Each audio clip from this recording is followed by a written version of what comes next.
조갑제 TV 시청자 여러분 안녕하십니까. 2023년 6월 12일 오후 2시입니다. 어제 EBS에서 일요일마다 보여주는 한국 영화는 전국 노래자랑이라는 영화였습니다. 2013년에 만든 영화인데 돌아가신 송혜 씨가 이 영화에 출연합니다. 그걸 뭐 카메오라고 그러죠. 카메오 출연을 한 영화인데 아주 재미가 있었습니다. 약간 희극적인 영화인데 김해를 배경으로 해가지고 김해시에서 주최한 노래자랑을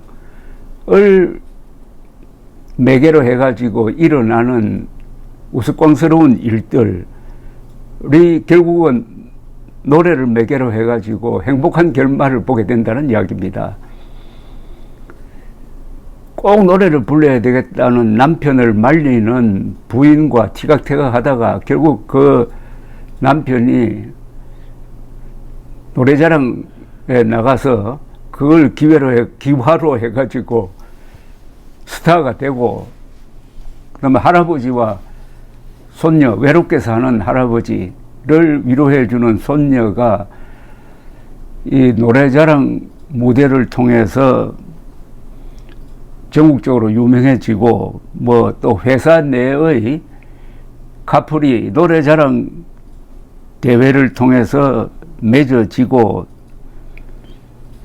김해시장이 노래자랑 대회에서 나오고, 김해시장에 아부하는 사람이 또 국장으로 승진하고 하는 이런 여러 가지 재밌는 이야기가 결국 노래를 통해서 좋은 결말을 맺었다, 뭐 이런 이야기입니다. 2013년에 개봉됐을 때는 꽤 많은 사람이 볼 줄 알았는데 그때는 흥행에는 실패했다고 합니다. 그런데 영화는 매우 재밌었습니다. 그 2주 전인가 또 EBS에서 음악과 관계되는 영화를 하나 상영을 했는데 이 영화는 꽤 유명한 영화입니다. Music of Heart. Music of Heart. 여기 주인공은 그 유명한 메릴 스트립이었습니다. 메릴 스트립이 이 실화의 바탕을 두고 있다고 그럽니다. 뉴욕의 할렘가가 있죠. 흑인들이 많이 사는 할렘가에 있는 어느 고등학교의 바이올린 교사로 취직을 해가지고 일어나는 사건들입니다. 이혼한 여자분인데 아들을 둘을 데리고 있습니다.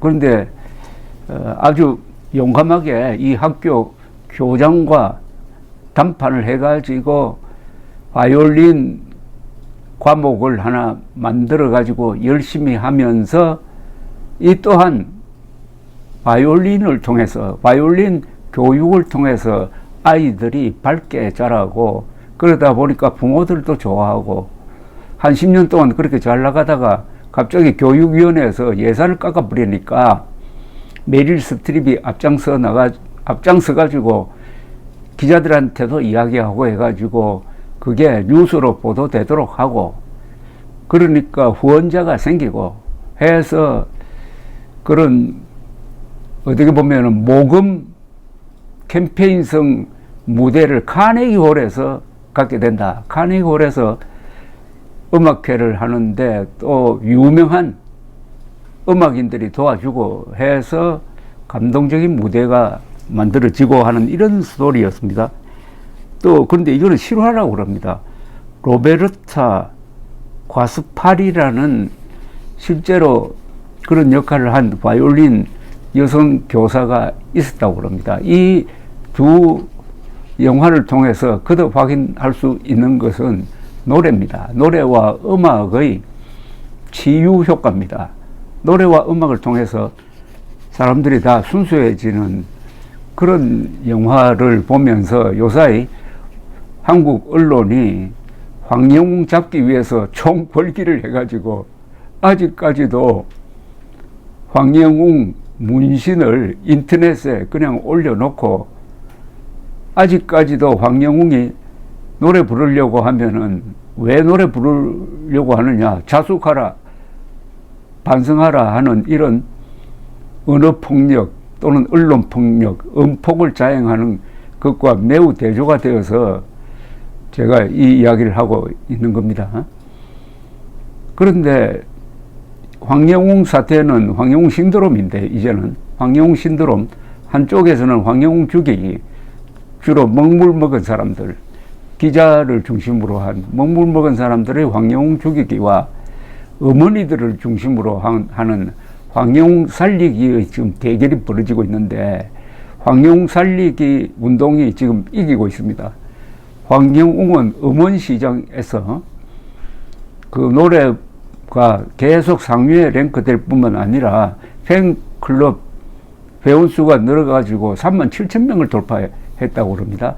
불타는 트롯맨, 그리고 미스터 트롯2에 나온 가수들 어느 가수보다도 회원수가 압도적으로 많습니다. TV조선과 MBN이 자신들이 배출한 가수를 띄워주려고 총력을 다하는데 노래 안 부르고 있는 황영웅을 따라잡지 못하고, 요사이는 또 이 유튜브에 보면은 황영웅과 임영웅이 부른 노래, 같은 노래를, 같은 곡을 불렀을 경우에 두 사람이 어떻게 누가 잘 부르느냐를 비교하라는 뜻으로 그러는지, 하여튼 같은 동영상에 묶어서 올려놓았는데 그 댓글들을 보면은 거의 대부분이 황영웅이 임영웅보다 노래를 잘 부른다는 이야기입니다. 특히 목소리가 황영웅이 훨씬 낫다, 중저음이고 성량이 풍부하고 가사 전달력이 더 낫다는 그 댓글들이 압도적으로 많습니다. 이거는 황영웅 팬들이 그만큼 적극적으로 활동하고 있다는 뜻 아닌가 하는 생각이 듭니다. 그런데 이 사태에서 가장 큰 실수를 한 쪽이 있습니다. 그것은 MBN입니다. MBN은 아마 지금쯤 후에 막급을 하고 있을 겁니다. 그때 우리가 더 적극적으로 나서가지고 황영웅의 폭력 문제를 적극적으로 변호하고 황영웅을 감쌌더라면은 지금쯤 돈방석에 앉았을 것이다 라고 생각하지 않을까요? 황영웅을 보호해가지고 황영웅을 임영웅과 맞먹는 스타로 키울 수 있는 충분한 실력도 있었습니다. 그리고 팬들이 많았어요, 그때부터. 그런데 일부 유튜브, 일부 언론이 문제를 제기하는데 거기에 적극적으로 대응하지 않고 그냥 무조건 항복을 하고 말았습니다. MBN의 무조건 항복에 의해서 황영웅 가수가 6억 원의 상금이 확실한 그 결승전 진출을 포기하고 말았습니다. 황영웅은 황영웅대로 버티지 못함으로써 6억 원을 놓고 말았는데, 그렇게 되면은 황영웅을 하차시킨 사람들이 좀 미안하게 생각해야 될 텐데, 한국 사람들이 그런 면에서는 참 잔인하고 모진 면이 있습니다. 약하게 보이면 더 밟아버립니다. 그러니까 6억 원 포기한 데 대해서 아이고 미안하다라고 나오는 게 아니라 6억 원 포기했으니까 앞으로 노래 절대 부르지 마라, 자숙하고 반성해라, 이렇게 나오는 것 아닙니까? 이렇게 나올 줄 몰랐습니까? 몰랐다면 한국 사람들에 대한 관찰력이 약했다는 건데, MBN은 알았을 것 아닙니까? 그런데 MBN이 결국은 황영웅들을 하차하라고 했을 것이라고 봅니다만은, MBN이 한 번도 싸워보지 못하고 무조건 항복을 하고 말았습니다. 이게 문제입니다. 항복을 하더라도 싸우고 항복하면은 남는 게 있습니다. 그러나 싸우지 않고 무조건 항복하면은 그때부터는 끝없는 나락으로 떨어집니다. 그때 왜 MBN이 이건 사실이고 이건 사실이 아니다, 이건 과장됐다, 특히 문신 가지고 황영웅을 이렇게 공격하는 것은 이건 명예훼손의 소지가 있다, 여기에 대해서는 법적 대응을 하겠다. 황영웅은 학폭이 아니다. 학폭이라면은, 학폭이 되려면은 학폭에 따른 징계 기록이 있어야 되는데 학교에 그런 징계 기록이 없다.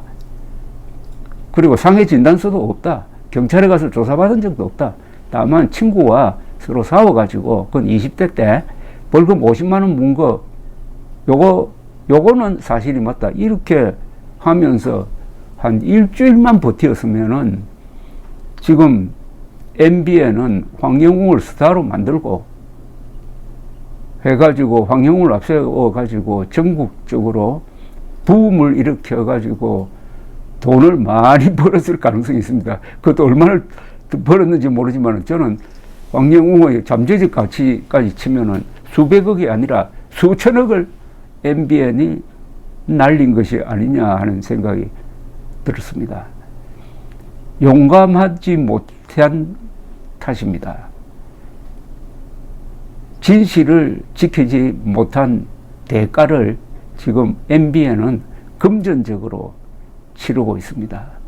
그래서 전국 노래자랑 그리고 뮤직 오브 하트를 보면서 MBN 사람들 좀 느끼는 바가 있을 겁니다. 전국 노래자랑이나 이 뮤직 오브 하트에서는 한쪽은 나는 반드시 노래를 불러야 되겠다는 사람이 있고 한쪽은 반드시 바이올린을 통해서 아이들을 교육하는 이 과목은 어떤 경우에도 내가 지켜야 되겠다는 교사가 있었습니다. 그러니 결말이 해피엔딩으로 나오는 거죠. MBN은 진실을 지키지 못했습니다. 진실을 지키지 못하면 거기에 따른 대가가 반드시 있습니다. 싸우는 대가도 있죠. 싸우면 상처를 받습니다. 그러나 싸워서 받는 상처는 다른 방식으로 보상됩니다. 그러나 싸우지 않고 항복해버리면은 그건 대가를 치르지 않겠다고 빠져버렸으니까 아무것도 손에 남는 게 없습니다. MBN이 그런 짝이 되고 말았습니다. 감사합니다.